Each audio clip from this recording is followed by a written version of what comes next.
Hello students, today I am going to discuss about some more important problems based on free body diagram.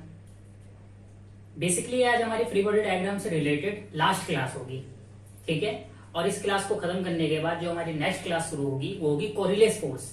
कुछ students की demand थी कि sir आप कोरिलेस force पढ़ाइए, क्योंकि कोरिलेस force क्या होता है स्टूडेंट्स को बहुत ज्यादा क्या करता है, कंफ्यूज करता है और काफी इंपॉर्टेंट टॉपिक भी है, ठीक है। तो आज हम फ्री बॉडी डायग्राम को खत्म कर देंगे कम्प्लीटली, ठीक है। और नेक्स्ट क्लास में हम क्या करेंगे, कोरिलेस फोर्स को डिस्कस करेंगे, ठीक है।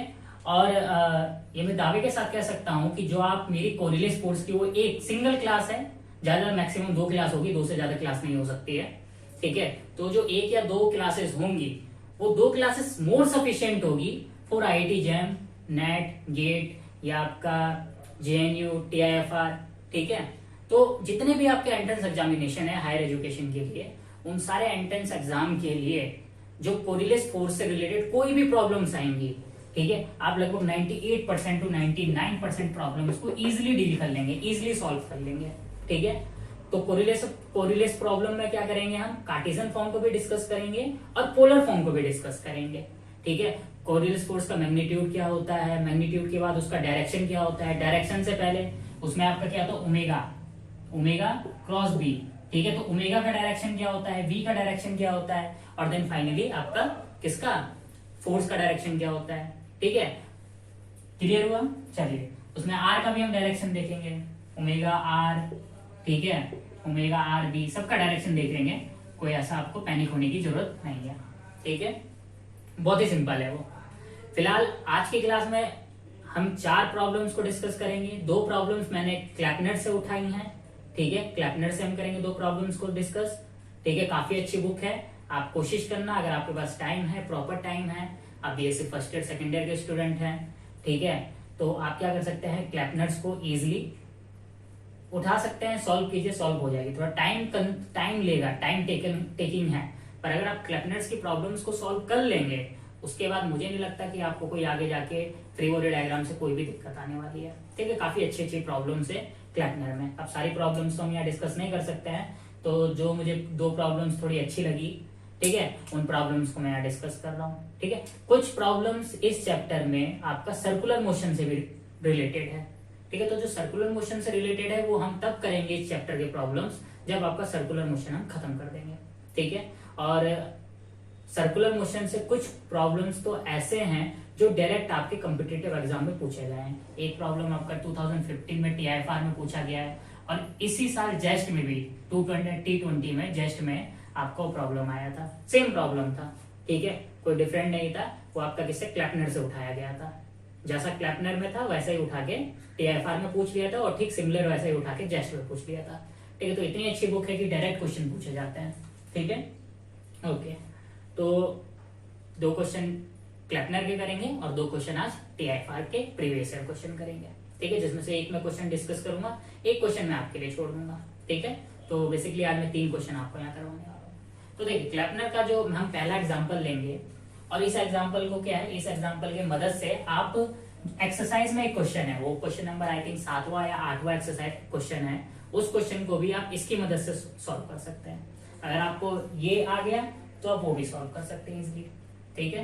तो यहाँ में एक क्वेश्चन है क्लैपनर का, इनडायरेक्टली 2 क्वेश्चन करवा रहा हूँ आपको, ठीक है।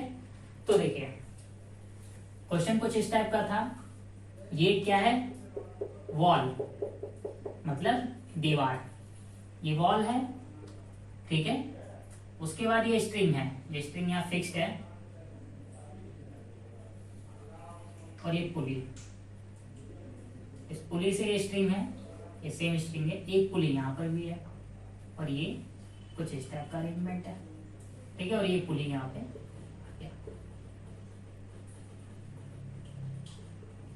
ठीक, कुछ इस टाइप का अरेंजमेंट है। ये ब्लॉक ए कंसिडर कर लेते हैं, इसको ब्लॉक बी कंसिडर करते हैं। इस ब्लॉक का एक्सीलरेशन सपोजिट AB है, कंसिडर, चलो ऊपर नीचे कोई मतलब नहीं है, ठीक है, और इसका एक्सीलरेशन कितना है, AA, ठीक है। अब देखिए ये प्रॉब्लम जो है, हमें क्या करना है, इस प्रॉब्लम को इक्वेशन ऑफ कंस्टेंट मोशन में लेके जाना है। बेसिकली 2 प्रॉब्लम मैं ऑलरेडी करवा चुका हूं। आपको अगर इक्वेशन ऑफ कंस्टेंट मोशन का प्रॉब्लम याद होगा तो मैंने एक प्रॉब्लम ऐसे कराया था कि पुली का एक्सीलरेशन कितना A0 है, इसका एक्सेलरेशन a1 है, इसका एक्सेलरेशन a2 है, तो हमने a नॉट इक्वल टू क्या फाइंड आउट करा था, a1 प्लस a2 अपॉन 2। फिर हमने क्या करा था, एक को फिक्स कर दिया था, फिक्स करने के बाद क्या आ गया था आपका a not equal to a1 upon 2, याद होगा आपको। और फिर इससे रिलेटेड क्या करा था, एक प्रॉब्लम सॉल्व करी थी हमने SC. Verma, concept of physics की, ठीक है। तो यहाँ पर भी क्या है, कुछ ऐसा ही है, कुछ ऐसा ही अरेंजमेंट बनाना है आपको, ठीक है। तो कुछ नहीं है, बहुत इजी है, ज्यादा पैनिक होने की जरूरत नहीं है, ठीक है।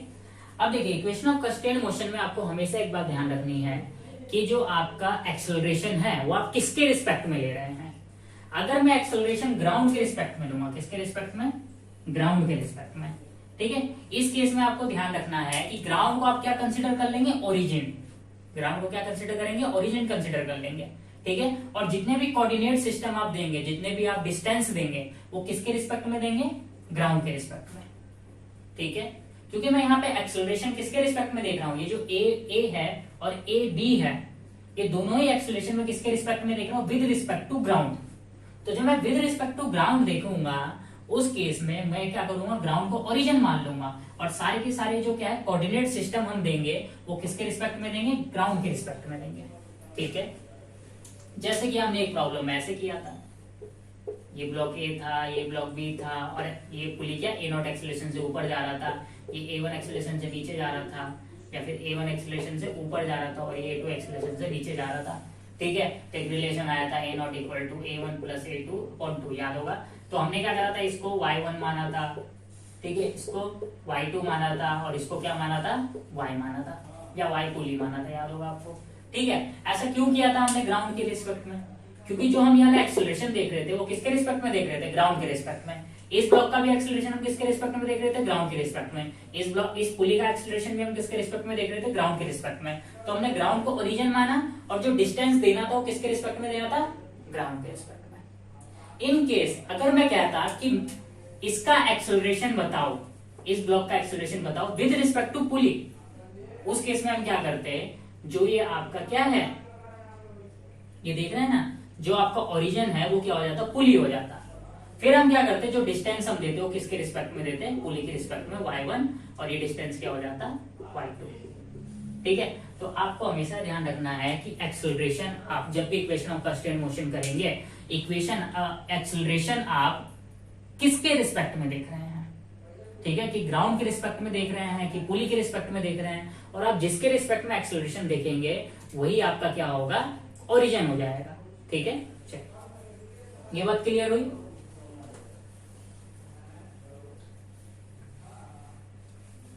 अब यहाँ पे हम जो एक्सेलरेशन देख रहे हैं ब्लॉक ए का ब्लॉक बी का, दोनों का एक्सेलरेशन किसके रिस्पेक्ट में देख रहे हैं, ग्राउंड के रिस्पेक्ट में।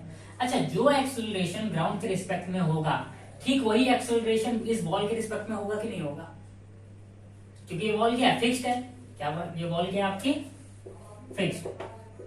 अगर बॉल फिक्स्ड है तो इसका मतलब क्या होगा कि अगर ग्राउंड भी फिक्स्ड है, ग्राउंड भी क्या होता है, ग्राउंड भी फिक्स्ड होता है, ठीक है। ग्राउंड भी फिक्स्ड है, बॉल भी फिक्स्ड है, इसका मतलब जो एक्सेलरेशन ग्राउंड के रिस्पेक्ट में होगा वही एक्सेलरेशन आपका किसके रिस्पेक्ट में होगा, डेफिनेटली इस बॉल के रिस्पेक्ट में होगा। तो हम एक काम करते हैं, थोड़ा क्वेश्चन को आसान बनाने के लिए, कैलकुलेशन को आसान बनाने के लिए हम ओरिजिन किसको मान लेते हैं, बॉल को मान लेते हैं, ठीक है। आप ग्राउंड को भी कंसिडर कर सकते हैं, कोई फर्क नहीं पड़ता, मुझे आसान लगा बॉल से करना, बॉल को मान के, ठीक है। क्यों, क्योंकि जो एक्सेलरेशन ग्राउंड के रिस्पेक्ट में हो वही एक्सेलरेशन बॉल के रिस्पेक्ट में होगा, ठीक है। चलिए अब देखिए, यहां पर जो एक्सेलरेशन आपका इस ब्लॉक ए का है, ठीक वही एक्सेलरेशन इस पुली का होगा कि भी नहीं होगा, क्योंकि जितने एक्सेलरेशन से पुली ऊपर की तरफ उठेगा उतने एक्सेलरेशन से क्या, ये ब्लॉक ए भी ऊपर की तरफ जाएगा। जितने एक्सेलरेशन से पुली नीचे की तरफ जाएगा, ठीक उतने एक्सेलरेशन से क्या होगा, ये ब्लॉक भी नीचे की तरफ जाएगा। इसका मतलब इस केस में जो एक्सेलरेशन आपका ब्लॉक ए का है वही एक्सेलरेशन इस पुली का होगा। क्लियर हुआ। चलिए तो सपोज करते हैं पुली के लिए बना रहा हूं मैं, पुली का एक्सेलरेशन कितना है, पुली का एक्सेलरेशन ए है, तो मैं इस डिस्टेंस को नाम दे देता हूं वाई ए, ठीक है। और ये पुली का मिड पॉइंट है, ये डिस्टेंस, ठीक है। अब देखिए यहाँ पे वाई ए, इसको ही क्यों बोला मैंने, क्योंकि देखिए यहां पर क्या होगा, ये जो वाई ए है ये पुली के मिड पॉइंट से, आप चाहे तो ऊपर से भी ले सकता है, पर मैं मिड पॉइंट से डिस्टेंस को मेजर कर रहा हूँ। पुली के मिड पॉइंट से इस बॉल की डिस्टेंस है, ठीक है, इस स्ट्रिंग की डिस्टेंस की बात नहीं कर रहे हम, पुली के मिड पॉइंट से इस बॉल की डिस्टेंस है ये। जैसे जैसे पुली ऊपर की तरफ जाएगा वैसे वैसे ये वाई ए क्या होगा, डिक्रीज होना चालू हो जाएगा। जैसे जैसे पुली ऊपर की तरफ जाएगा वाई ए क्या होगा, डिक्रीज होगा, कंप्रेस होना चालू हो जाएगा। या जैसे जैसे पुली नीचे की तरफ जाएगा वैसे वैसे क्या होगा, ये जो वाई ए है वो भी क्या होने लग जाएगा, बताइए, एक्सपेंड होना चालू हो जाएगा। क्लियर हुआ? ठीक है, मतलब इसका मतलब ये हुआ कि जो वाई ए है वो क्या है, पुली का एक्सेलरेशन है। ठीक है, इसलिए मैंने जो डिस्टेंस लिया है वो क्या है, पुली का डिस्टेंस लिया है किसके रिस्पेक्ट में, वॉल के रिस्पेक्ट में, मतलब वॉल टू पुली। ठीक है, ये हमारा क्या हो गया, वाई ए हो गया। फिर मैं इस ब्लॉक की बात करता हूँ। ठीक है, इस ब्लॉक के मिड पॉइंट से बात करता हूँ, मिड पॉइंट से नहीं, या फिर आप ऊपर से भी बात कर सकते हैं। ठीक है, ये डिस्टेंस हम क्या ले लेते हैं, ये डिस्टेंस बोल देते हैं वाई बी। अब मैंने वाई बी को क्यों बोला इसे, वाई बी इसलिए बोला क्योंकि देखिए जैसे जैसे ब्लॉक नीचे की तरफ जाएगा तो वाई बी भी क्या होगा, एक्सटेंड होगा। या दूसरा केस क्या हो सकता है, ब्लॉक कहां जा सकता है, ऊपर की तरफ। तो जैसे जैसे ब्लॉक ऊपर की तरफ जाएगा उस केस में क्या होगा, जो ये वाई बी है वो क्या होने लग जाएगा, कंप्रेस होने लग जाएगा। ठीक है, इसका मतलब क्या होगा, ब्लॉक के ऊपर जाने से या ब्लॉक के नीचे जाने से वाई बी की वैल्यू क्या हो रही है, चेंज हो रही है। तो वाई बी सीधा किससे कोरिलेट हो रखा है, बी से। तो मैंने यहाँ पे क्या करा है, बी के एक्सेलरेशन के कारण, ड्यू टू बी के एक्सेलरेशन के कारण इस डिस्टेंस को मैंने क्या मेजर किया है, वाई बी। क्लियर हुआ? ठीक, एक डिस्टेंस और दे देते हैं, ये डिस्टेंस है इसकी मिड पॉइंट से कितना, स्मॉल एच। आप नहीं भी बोलेंगे तब भी चलेगा, कोई फर्क नहीं पड़ता। ठीक है, बट दे देते हैं क्योंकि वो काम आएगा, यूजफुल है। बाकी डिस्टेंस क्या, कांस्टेंट, क्योंकि पुली क्या रहेगी, कांस्टेंट रहेगी। अगर ये पुली कांस्टेंट हो, डिस्टेंस भी क्या होगी, ये डिस्टेंस भी क्या होगी, कांस्टेंट होगी पुली के मिड पॉइंट से। ठीक है, चलिए उसके बाद देखिए हम यहाँ पे क्या करते हैं, हमने क्या करा था लास्ट क्लास में, इक्वेशन ऑफ कंस्ट्रेंट मोशन जब बनाया था तो इस बात को ध्यान रखा था, किस बात को ध्यान रखा था, कि जब हम लेंथ लिखेंगे तो किसकी लेंथ लिखेंगे, एक पर्टिकुलर स्ट्रिंग की लेंथ लिखेंगे। अब देखिए यहाँ पे स्ट्रिंग शुरू हो रहा है और ये स्ट्रिंग यहाँ से जाते हुए, ये देखिए जो मेरा मार्कर चल रहा है, यहाँ से जाते हुए ये करते हुए जाते जाते जाते जाते ये स्ट्रिंग यहाँ पे आके खत्म हो गया, इस पॉइंट पे आके। तो जो स्ट्रिंग की टोटल लेंथ होगी वो क्या आ गई, ये लेंथ। अब देखिए ये लेंथ कितनी है, ये लेंथ है आपकी वाई ए है ना ये लेंथ। ठीक है, ये लेंथ हो गई इतनी लेंथ, प्लस ये लेंथ क्या है इसका, सरकमफेरेंस, प्लस पाई आर क्या है, रेडियस ऑफ द पुली, ये इसका सरकमफेरेंस हो गया। कितना, हाफ सरकमफेरेंस, टोटल सरकमफेरेंस कितना होता है, 2 पाई आर, तो हाफ सरकमफेरेंस क्या हो जाएगा, पाई आर, प्लस ये लेंथ। अब देखो ये लेंथ निकालने के लिए जो आप देख रहे हैं यहाँ पे ये लेंथ, इस लेंथ को निकालने के लिए मैं क्या करूंगा, अगर मैं क्या करता हूं वाई ए में से एच माइनस कर दूंगा तो मुझे ये लेंथ मिल जाएगी, क्योंकि ये लेंथ क्या है, एक टोटल लेंथ वाई ए है और ये लेंथ क्या एच है। तो मैं वाई ए में से अगर क्या करूंगा, एच लेंथ माइनस कर दूंगा तो मुझे ये लेंथ मिल जाएगी। तो ये लेंथ आपकी क्या हो जाएगी, वाई ए माइनस एच। क्लियर हुआ? फिर अगेन ये लेंथ क्या हो जाएगी बताइए, प्लस पाई आर। ठीक है, और ये लेंथ क्या हो जाएगी बताइए, अगर मैं वाई बी में से ये एच लेंथ माइनस कर दूंगा तो मुझे ये लेंथ मिल जाएगी, नहीं मिल जाएगी आगे इतनी लेंथ। तो क्या हो जाएगा बताइए, y b plus minus h is equal to total length. और टोटल लेंथ स्ट्रिंग की क्या होगी, ऑलवेज कांस्टेंट रहेगी। ठीक है, लास्ट टाइम भी हमने करा था, ये जो टोटल लेंथ है वो क्या रहेगी बताइए, कांस्टेंट, हमेशा कांस्टेंट रहेगा। ठीक है, इसको डबल डेरिवेटिव करते हैं, डबल डेरिवेटिव करेंगे तो y double dot plus pi r constant है 0, ठीक है, plus y a double dot, ठीक है, एच कांस्टेंट है 0, ठीक है, प्लस पाई आर कांस्टेंट है 0, plus y b double dot minus 0 is equal to 0। Double derivative करा है तो आपका ये वाला टर्म, ये वाला और ये क्या हो जाएगा, 0 हो जाएगा। ठीक है, तो ये बचा। तो फाइनली हम यहाँ से क्या देख सकते हैं, वाई ए डबल डॉट, ठीक है, is equal to minus y b double dot. तो यहां से हम रिलेशन निकाल सकते हैं कि 2a, ठीक है, is equal to minus ab, ये आपका रिलेशन आ गया। ठीक है, इसको मैं क्या लिख सकता हूँ, a और इसको मैं क्या लिख सकता हूँ, ab। a क्या है, a है यहाँ पे ब्लॉक ए का acceleration with respect to wall या विद रिस्पेक्ट टू ग्राउंड, बात बराबर है। ठीक है, और ab क्या है यहाँ पे, ए बी है, यहाँ पे ब्लॉक बी का acceleration with respect to wall, क्योंकि हमने डिस्टेंस किसके रिस्पेक्ट में लिया है, वॉल के रिस्पेक्ट में लिया है। ठीक है, क्लियर हुआ। इसका मतलब यहाँ पे साफ साफ दिख रहा है कि आप क्या कर सकते हैं, आप लिख सकते हैं, देखो माइनस साइन क्या शो करता है, माइनस साइन ये शो करता है जिस डायरेक्शन में ब्लॉक बी जाएगा उसके अपोजिट डायरेक्शन में क्या होगा, ब्लॉक ए जाएगा। डेफिनेटली यही होगा। देखिए अगर सपोज दैट ब्लॉक बी नीचे की तरफ जा रहा है तो उस केस में क्या होगा, ये पुली कहाँ जाएगा, ऊपर की तरफ जाएगा। और जितने एक्सेलरेशन से पुली ऊपर की तरफ जाएगा ठीक उतने ही एक्सेलरेशन से ब्लॉक ए भी क्या जाएगा, ऊपर की तरफ जाएगा। ठीक है, क्लियर हुआ ये चीज। ओके ठीक है। और जो ब्लॉक बी का एक्सेलरेशन होगा वो पुली के एक्सेलरेशन से कितना टाइम्स होगा, 2 गुना होगा, 2 गुना, 2 क्या है ना 2a, ठीक है 2 टाइम्स होगा।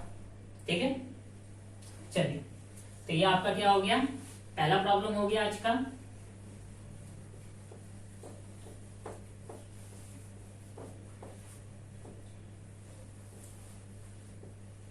जो दूसरी प्रॉब्लम है वो बहुत ज्यादा इंटरेस्टिंग है। ठीक है, दूसरी प्रॉब्लम क्या है, वो और भी ज्यादा इंटरेस्टिंग है।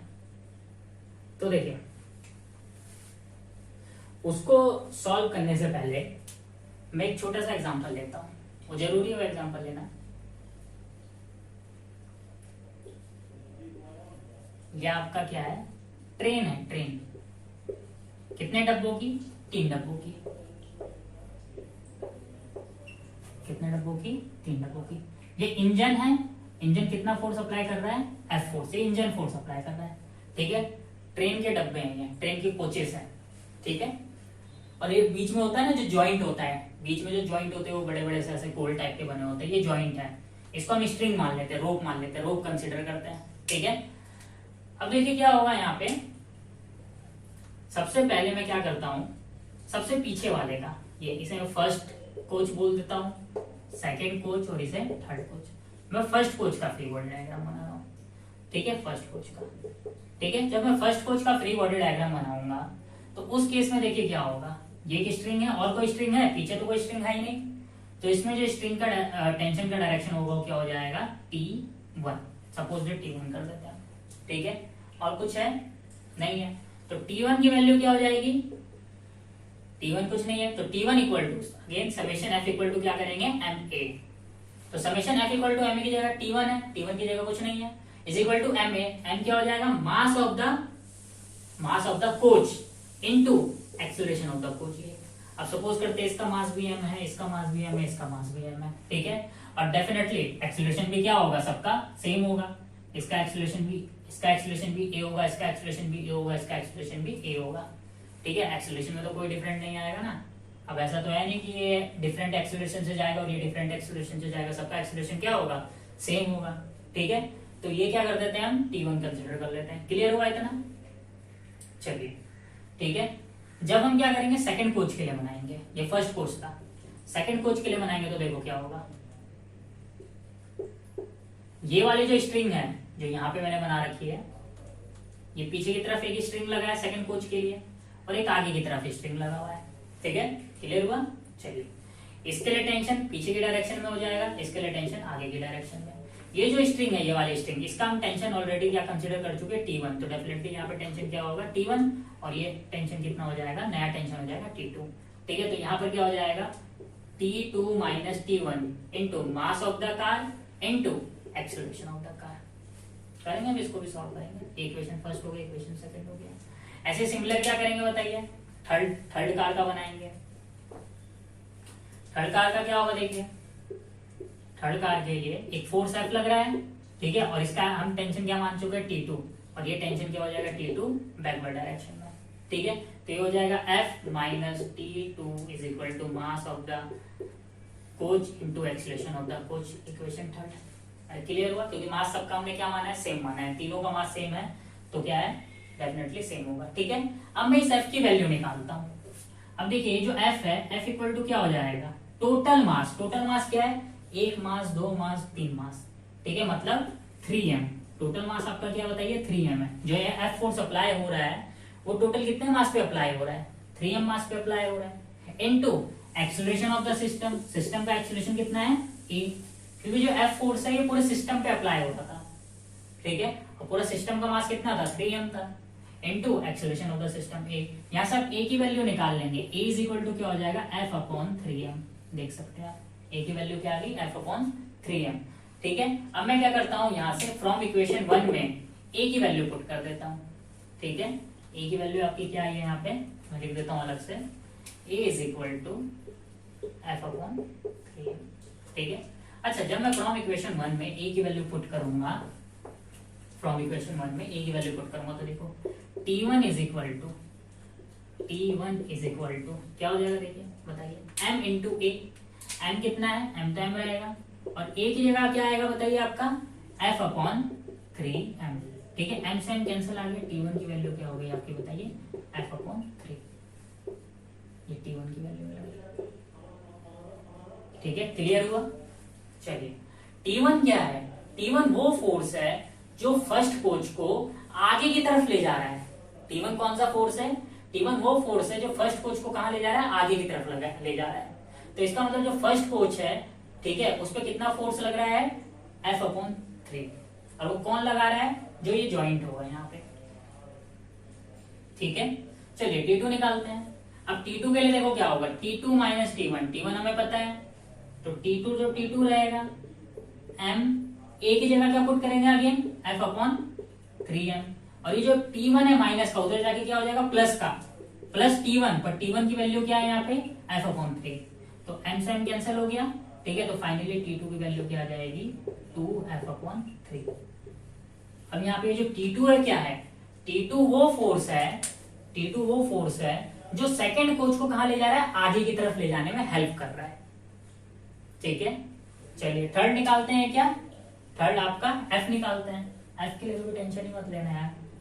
ठीक है, क्या हो जाएगा थर्ड का, जब मैं फ्री बॉडी डायग्राम बनाऊंगा, इक्वेशन फर्स्ट थर्ड में क्या हो जाएगा देखिए F माइनस क्या है T2 is equal to MA, तो F is equal to M, A की जगह क्या आ जाएगा बताइए, A की जगह अगेन F/3m। ठीक है, उधर जाएगा T2, इस T2 को हम उधर ले जाएंगे तो पॉजिटिव हो जाएगा, और T2 की वैल्यू यहाँ पे क्या देखिए 2F/3। क्या है T2 की वैल्यू 2F/3। ठीक है, m से m कैंसिल हो गया, तो F की वैल्यू क्या आ जाएगी देखिए F के बराबर आ जाएगा। तो हो गई, देखो ये नई बात तो मिली नहीं हमें जानने को। ठीक है, तो यहाँ पर देखिए टोटल हमारे पास क्या है, टोटल हमारे पास यहाँ पे 3 इक्वेशन, तीन वैल्यूज आई है। ठीक है, इन तीनों वैल्यूज को मैं लिख देता हूँ अलग से, बाकी सबको मैं रिमूव कर देता हूँ। ठीक है, अब देखिए यहाँ पे क्या है, T1 की वैल्यू मिली, T1 की वैल्यू क्या थी F/3, T2 की वैल्यू क्या थी 2F/3, और F की वैल्यू क्या थी। अब देखिए जो F है वो फर्स्ट कोच को आगे की तरफ खींचने में हेल्प कर रहा है, अगर ये F नहीं होता तो थर्ड कोच आगे नहीं जाता। ये जो T2 है वो सेकंड कोच को आगे की तरफ खींच रहा है, अगर ये T2 नहीं होता तो ये सेकंड कोच आगे जाता ही नहीं। और ये जो T1 है वो क्या है, फर्स्ट कोच को आगे की तरफ क्या कर रहा है, खींचने में हेल्प कर रहा है। अगर ये T1 नहीं होता, सॉरी T1 नहीं होता तो ये आगे की तरफ नहीं जाता। कितने फोर्स से खींच रहा है, F/3 फोर्स से, 2F/3 फोर्स से और F फोर्स से। इसका मतलब क्या है, इंजन ने F फोर्स अप्लाई किया। ठीक है, फर्स्ट कोच में कितना फोर्स अप्लाई हुआ है, F फोर्स अप्लाई हुआ है थर्ड कोच में। ठीक है, पीछे से जो सबसे आखिरी कोच होगा उसमें कितना F फोर्स अप्लाई हुआ है, पर बाकी की कोचेस में क्या हो जाएगा, आपका फोर्स क्या हो जाएगा, डिस्ट्रीब्यूट हो जाएगा। कितना डिस्ट्रीब्यूट होगा, इतना डिस्ट्रीब्यूट होगा। ठीक है, तो फोर्स तो डिस्ट्रीब्यूट हो गया, पर एक्सेलरेशन क्या होगा, सबका सेम होगा। कितना एक्सेलरेशन, A एक्सेलरेशन। अब इस क्वेश्चन को थोड़ा और इंटरेस्टिंग बनाते हैं। ये तो 3 कोचेस के लिए हो गया, ध्यान रखना T1, T2, T3। ठीक है, मैं अलग से लिख भी देता हूँ इसको। T1 सबसे पीछे वाला कोच था F/3, T2 उसके बाद वाला कोच था, ठीक है 2F/3, और F इक्वल टू तो F3। ठीक है, चलिए अब एक काम करते हैं, इस क्वेश्चन को थोड़ा और इंटरेस्टिंग बनाते हैं। क्यों बोलते हैं कि क्लैपनर अच्छी बुक है, वो आपको इस एग्जांपल से समझ में आ जाएगा। छोटा सा एग्जांपल है पर बहुत अच्छा एग्जांपल है। ये आपका ट्रेन है। अब इस बार ट्रेन को हम क्या करते हैं, 3 कोचेस में नहीं,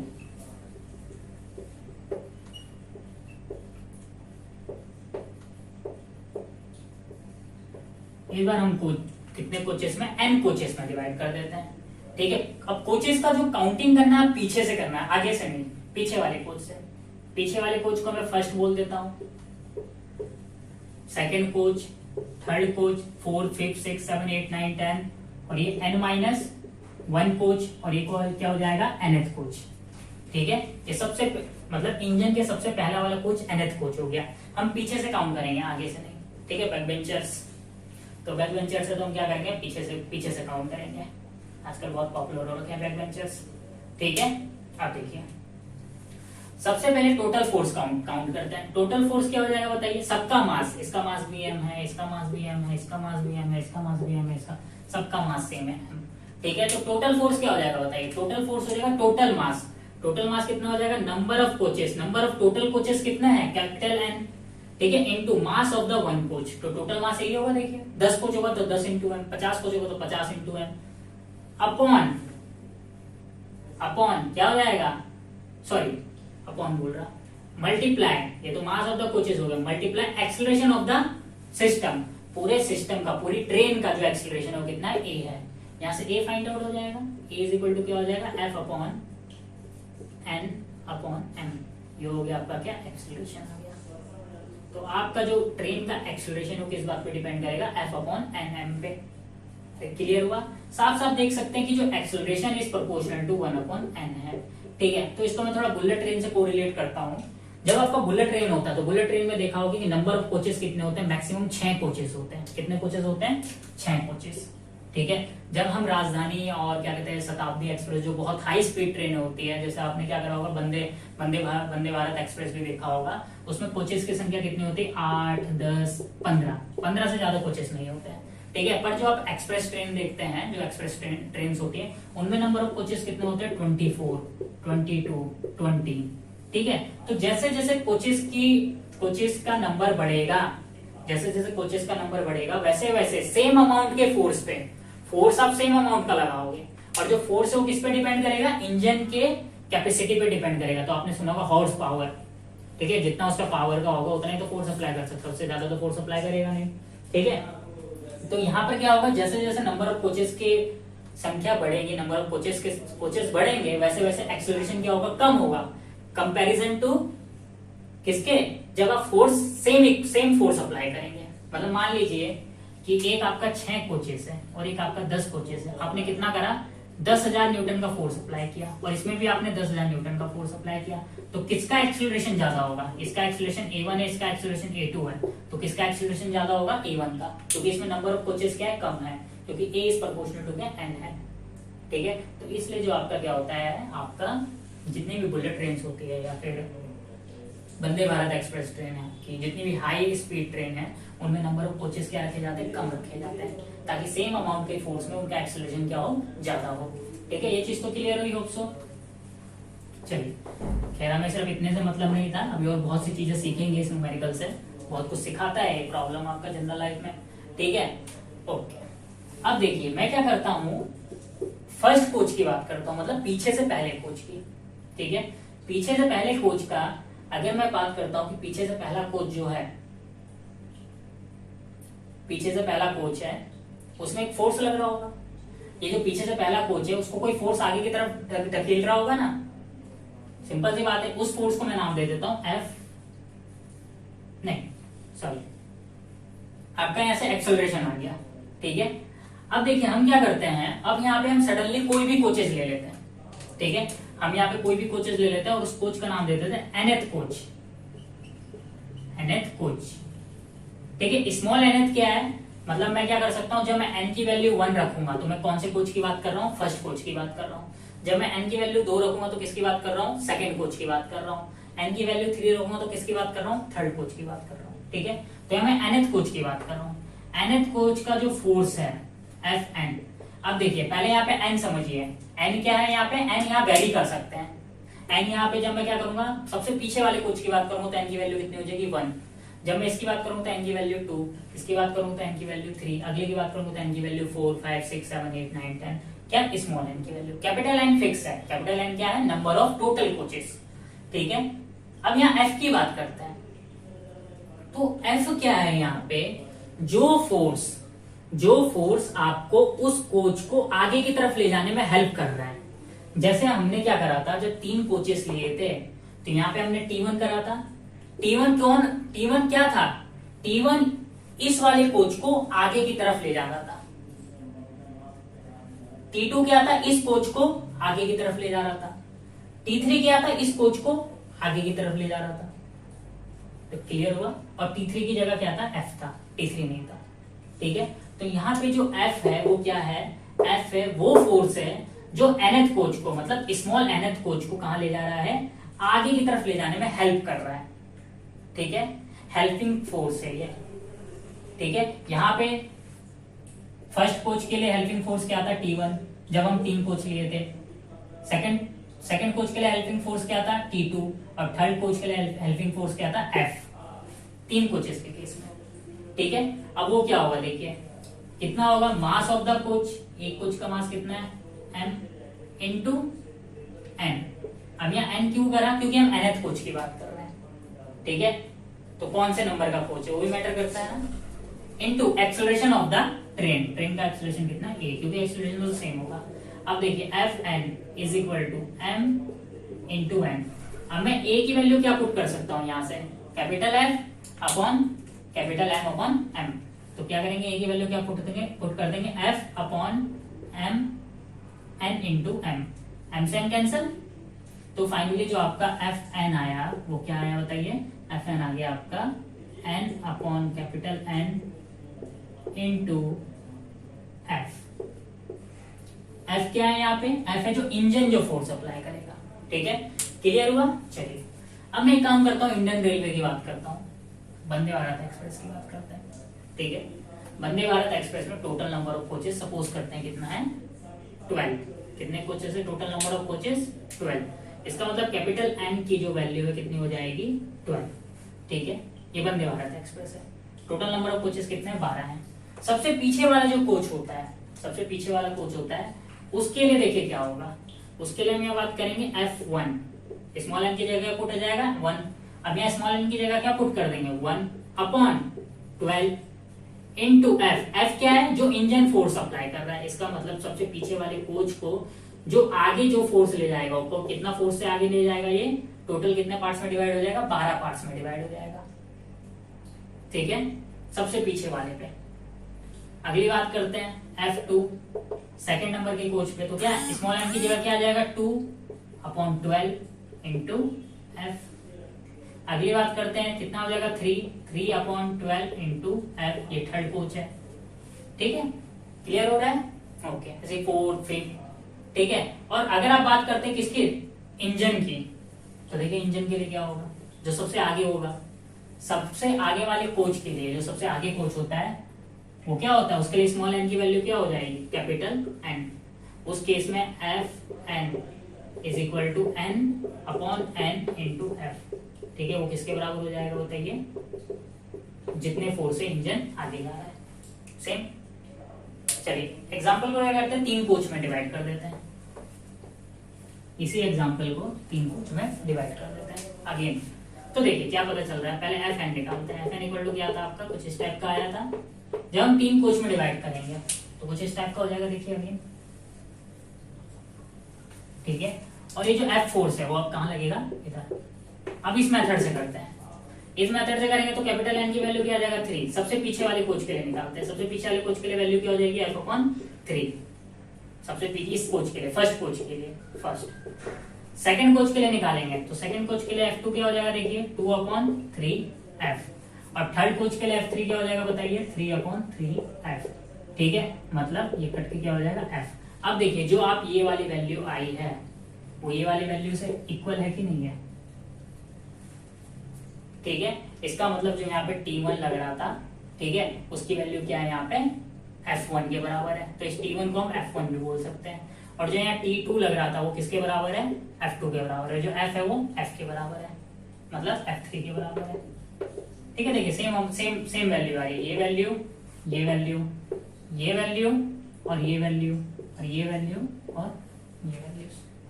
ठीक है, क्लियर हुआ। चलिए, तो मैंने nth के लिए बता दिया। nth के लिए आपका फॉर्मूला क्या है, ये है। 50 कोचेस दे दे या 50,000 कोचेस दे दे, वो आप इजिली कर लेंगे।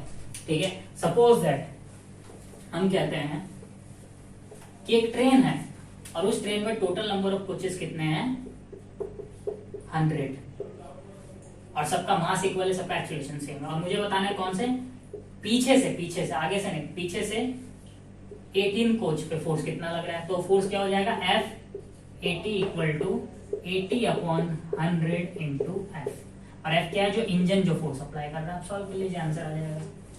ठीक है, चलिए क्लियर हुआ ये। ओके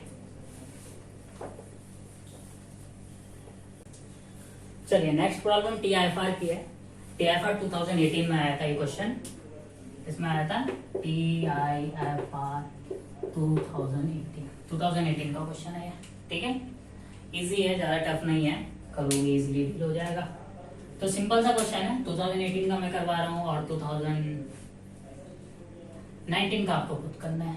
ठीक है, तो प्रॉब्लम की हम बात करते, कुछ इस टाइप का प्रॉब्लम था। एक इंक्लाइन प्लेन है, थीटा है और एक ब्लॉक है जिसका मास क्या है स्मॉल m है। ठीक है, और यहाँ पे क्या है, ये फ्रिक्शन है, फ्रिक्शन सरफेस है जिसका कोफिशिएंट ऑफ स्टैटिक फ्रिक्शन है, कोफिशिएंट ऑफ फ्रिक्शन कितना है म्यू है। ठीक है, और क्या ये सिस्टम, ये पूरा का पूरा सिस्टम जो है वो a एक्सेलरेशन से मूव कर रहा है, सिस्टम ब्लॉक नहीं। आपको जो फाइंड आउट करना था वो क्या फाइंड आउट करना था, a मिनिमम। क्या फाइंड आउट करना है, a मिनिमम फाइंड आउट करना है। किसके लिए, जब ये ब्लॉक जो है, block should be remains in rest. जब आपका ब्लॉक क्या रहेगा, रेस्ट में रहेगा, उसके लिए आपको ए मिनिमम, मतलब जो ब्लॉक का एक्सीलरेशन है, एक्सीलरेशन ऑफ द ब्लॉक वो कितना है 0 है। एक्सीलरेशन ऑफ द ब्लॉक कितना है 0 है। 2018 का क्वेश्चन है, एक बार आप पढ़ भी लेना। ठीक है, तो आपको अच्छे से क्वेश्चन भी समझ में आ जाएगा। फिलहाल क्वेश्चन समझ में आ गया होगा, सिंपल सा है, फ्रिक्शन है, म्यू है, ए ब्लॉक 0 है और आपको फाइंड आउट क्या करना है, ए मिनिमम एक्सीलरेशन फाइंड आउट करना है। ठीक है, अभी ए मिनिमम क्यों बोला वो भी हम क्लियर कर देंगे। चलिए, तो देखिए सबसे पहले हम क्या करते हैं, सबसे पहले इसका फ्री बॉडी डायग्राम बनाते हैं। किसका, इस एम का। ठीक है, कुछ चीजें मैं डायरेक्ट बना रहा हूँ। ये आपका mg फोर्स हो जाएगा डाउनवर्ड डायरेक्शन में, जिसका एक कंपोनेंट, ये आपका ब्लॉक है, एक कंपोनेंट इस डायरेक्शन में जाएगा mg sin थीटा और ये वाला कंपोनेंट क्या होता है mg cos थीटा। ठीक है, क्लियर हुआ। चलिए, एक नॉर्मल फोर्स लगेगा जिसका डायरेक्शन क्या होगा, परपेंडिकुलर आउटसाइड। इसको तो बताने की जरूरत नहीं है, रिएक्शन फोर्स को।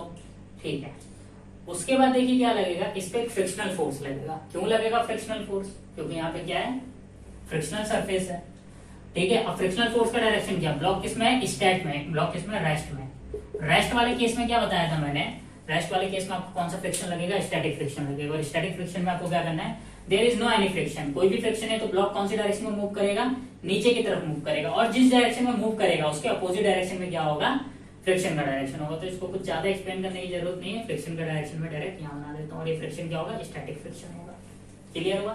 चलो, एक चीज और है, यहाँ पे जो सिस्टम है वो कितने एक्सेलरेशन से मूव कर रहा है, ए एक्सेलरेशन से मूव कर रहा है। ये सिस्टम है ए एक्सेलरेशन से मूव कर रहा है और कौन सी डायरेक्शन में मूव कर रहा है, बैकवर्ड डायरेक्शन में। देख सकते हैं बैकवर्ड सीधा डायरेक्शन में।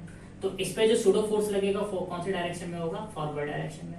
ठीक है, जिसका मैग्नीट्यूड क्या होगा, मास of the block into acceleration of the system. ये हो गया इसका फ्री बॉडी डायग्राम। ठीक है, क्लियर होगा। ओके, अब यहाँ पे देखिए हमें क्या करना पड़ेगा, थोड़ा सा डेफिनेटली यहाँ क्या होता था, अगर ये एंगल थीटा है तो ये एंगल भी थीटा है। ठीक है, चलिए अब देखिए ये एंगल आपका क्या है 90 है, अगर ये एंगल थीटा होगा तो ये एंगल क्या हो जाएगा 90 माइनस थीटा होगा। अब जब ये एम ए है, एम ए दो पार्ट्स में डिवाइड हो जाएगा, एक कंपोनेंट जाएगा इसका इस डायरेक्शन में। ठीक है, और जो कंपोनेंट इसका इस डायरेक्शन में जाएगा उसके साथ क्या है 90 माइनस थीटा, इसका मतलब m a into sine theta. बताया था जिसके साथ थीटा उसके साथ कॉस थीटा, जिसके साथ 90 माइनस थीटा उसके साथ साइन थीटा। ठीक है, और दूसरा कंपोनेंट जाएगा इस डायरेक्शन में और जो इस डायरेक्शन में कंपोनेंट जाएगा वो क्या हो जाएगा m a cos theta. Clear हुआ। चलिए ठीक है, और टोटल एक्सेलरेशन क्या है इसका 0 है। तो क्या हो रहा है देखो इस डायग्राम से क्या मिल रहा है, पहले हम इस एक्सिस की बात करते हैं। तो जो n है, n की वैल्यू क्या है देखिए mg cos theta plus m a क्या है यहाँ पे सिस्टम का एक्सेलरेशन है, सिस्टम का, ब्लॉक का नहीं, ब्लॉक का एक्सेलरेशन तो 0 है, साइन थीटा, यही आएगा। ठीक है, इसकी जब हम बात करेंगे, इस इक्वेशन फर्स्ट बना लेते हैं, इसकी जब हम बात करेंगे तो क्या हो जाएगा, देखिए m g sine theta is equal to क्या हो जाएगा, f s plus m a cos theta, यही होगा इस एक्सिस के लिए। ठीक है, उसके बाद हम क्या करेंगे, एम जी साइन थीटा को ऐसे ही लिखेंगे। आपका जो एफ एस होता है क्या होता है, म्यू इंटू एन, पर फ्रॉम इक्वेशन 1 से हम एन की वैल्यू डायरेक्ट पुट कर लेंगे। एन की वैल्यू क्या हो जाएगी, m g cos theta plus m a sine theta, ठीक है, प्लस एम ए ये वाला कॉस थीटा ऐसे रहेगा। ठीक है, हो गया, ओके। अब देखिए यहाँ पर क्या है, यहाँ पे आप m कॉमन ले लेंगे, m यहाँ से कॉमन लेंगे, m से m कैंसिल हो जाएगा, तो मैं डायरेक्ट क्या लिख रहा हूँ, g sine theta is equal to mu अंदर मल्टीप्लाई करा देते हैं, mu g cos theta plus mu a sine theta, ठीक है, plus mu a cos theta.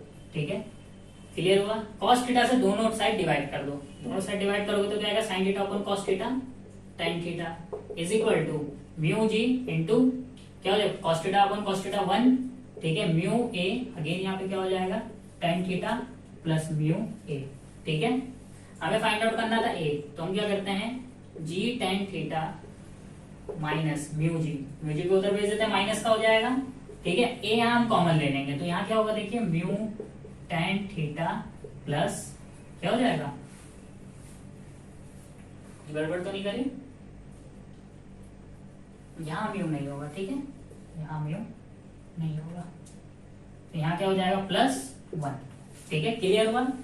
तो यहाँ से a की वैल्यू हमारी क्या आ जाएगी बताइए, यहाँ से मैं g कॉमन ले लेता हूँ, g कॉमन लूंगा तो अंदर क्या बचेगा, tan theta minus mu upon क्या हो जाएगा यहाँ पे, म्यू tan थीटा प्लस 1। ये आपका क्या आ गया, ये आ गया आपका a का वैल्यू, क्या आ गया आपका, क्या a का वैल्यू।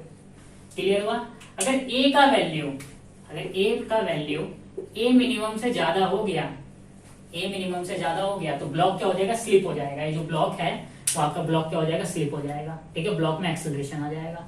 ठीक है, तो आपका जो क्या है a है वो ऑलवेज क्या होना चाहिए, a मिनिमम से छोटा या उसके बराबर होना चाहिए, तभी आपका ब्लॉक क्या रहेगा, रेस्ट में रहेगा। ठीक है, तो TFR 2018 में पूछा था।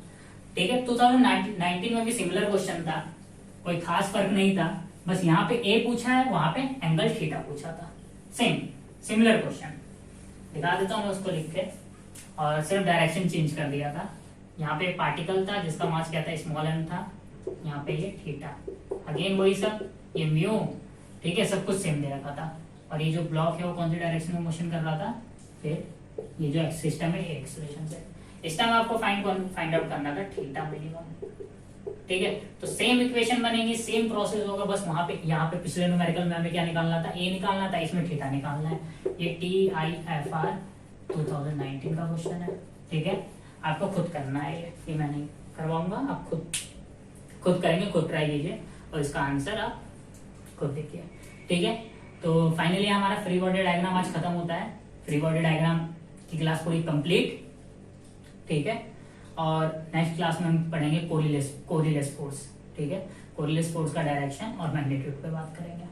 काफी अच्छा है, 2 क्लास लीजिए, 2 क्लास वो कोरिलेस फोर्स की। पॉसिबल हो तो 1 क्लास में खत्म कर देंगे, नहीं हुआ तो 2 क्लास। पहली क्लास में हम थोड़ा सा कॉन्सेप्ट को सीखेंगे और दूसरी क्लास में प्रॉब्लम सॉल्व करेंगे। ठीक है, आफ्टर दैट उन 2 क्लासेस के बाद आप कोरिलेस फोर्सेस से रिलेटेड कितने भी न्यूमेरिकल्स आ जाए, ठीक है, आप उसको इजीली डील कर लेंगे, इजीली सॉल्व कर लेंगे। ठीक है, कोई बहुत बड़ा वो नहीं हो जाएगा रहेगा। ठीक है, चलिए खत्म करते हैं आज की क्लास। Thank you.